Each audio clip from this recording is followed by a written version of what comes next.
सर्व महामानवांना अभिवादन करून आजचा हा मोर्चा यशस्वी झाला असं सांगतो।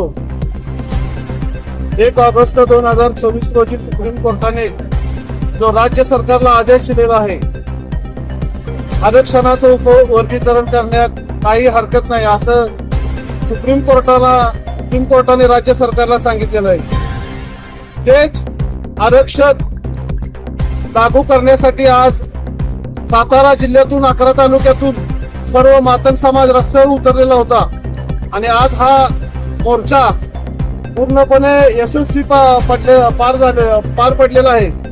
त्यामुळं माननीय देवेंद्रजी फडणवीस यांनी तात्काळ हे आरक्षण उपवर्गीकरण लागू करावं, अन्यथा याच्याही पुढे तीव्र स्वरूपाची आंदोलनं केली जातील आणि याला पूर्णपणे राज्य सरकार जबाबदार राहील याची नोंद घ्यावी। जय भीम, जय लहूजी, जय अण्णाभाऊ साठे, जय शिवराय।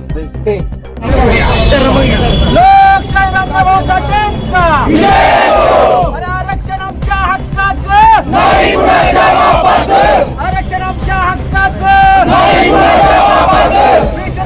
डॉक्टर बाबासाहेब आंबेडकरांचा छत्रपती शिवाजी महाराज की जय, महात्मा ज्योतिबा फुलेंचा क्रांतिगुरू लहुजी वस्ताद साळव्यांचा, क्रांतिगुरू लहुजी वस्ताद साळव्यांचा, छत्रपती शिवाजी महाराज की जय।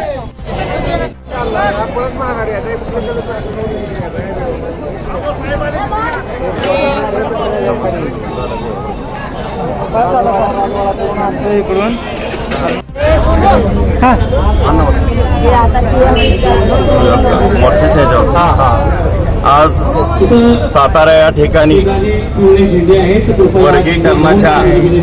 उपवर्गीकरणाच्या विषयामध्ये सातारा जिल्ह्यातून आज या ठिकाणी मोर्चा काढण्यात आलेला आहे आणि हा मोर्चा आता इथून बहुसंख्येने राजवाडा या मार्गानं कलेक्टर कचेरीकडे खालच्या रस्त्यानं तो जाणार आहे।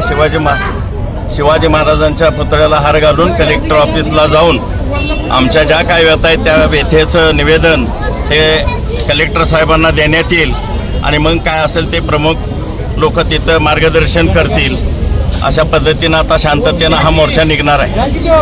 आज या ठिकाणी सातारा जिल्ह्यातला समस्त मातंग समाज मोठ्या संख्येने इथं उपस्थित आहे। त्याचं मूळ कारण असं आहे की जे समाजाची दयनीय स्थिती आहे आणि आता जो 1 ऑगस्ट 2024 मध्ये जो सुप्रीम कोर्टानं जो निर्णय दिलेला आहे, आरक्षणामध्ये उपआरक्षण करणे, अनुसूचित जातीच्या आरक्षणामध्ये उपवर्गीकरण करण्यासंदर्भातला जो निर्णय आहे त्याची अंमलबजावणी करावी, यासाठी सातारा जिल्हा मातंग समाजाच्या वतीनं आज या ठिकाणी बहुसंख्येनं लोक उपस्थित आहेत आणि आमची मुख्यमंत्री महोदयांना मागणी अशी आहे त्यांनी आमच्या या मागणीचा अगदी भावनापूर्वक विचार करावा, एवढीच या ठिकाणी आज मोर्चा निमित्तानं विनंती करतो।